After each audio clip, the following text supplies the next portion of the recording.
शिवभक्तांना माझा नमस्कार।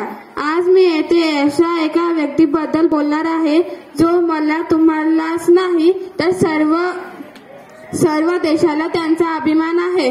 तो सिंह म्हणजे शिवछत्रपती शिवाजी महाराज। 19 फेब्रुवारी 1630 रोजी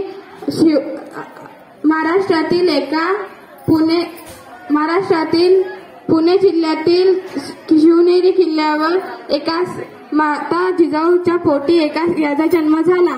तो सिंह म्हणजे शिवछत्रपती शिवाजी महाराज। शिवछत्रपती शिवाजी महाराज शिवरायांच्या वडिलांचे नाव शहाजीराजे भोसले व आईचे नाव जिजाऊ होते। शिवराय लहानपणापासूनच अत्यंत हुशार व कुशाग्र बुद्धीचे होते। शिवरायांनी आपल्या जीवाला जीव देणाऱ्या मावळ्यांसोबत रायेश्वराच्या मंदिरात जाऊन स्वराज्याची निर्मिती करण्याची शपथ घेतली।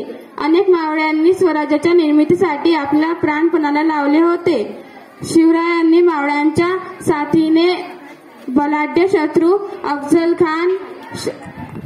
खान, शाहिस्ता खान अशा अनेक शत्रूंना नष्ट केले आणि जिजाऊ मातेंच्या स्वराज्याचे स्वप्न साकार केले आणि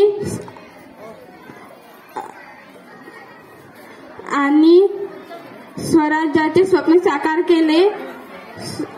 शेतकऱ्यांना मान दिला, स्त्रियांना आदर दिला। जय महाराष्ट्र, जय भवानी, जय शिवराय।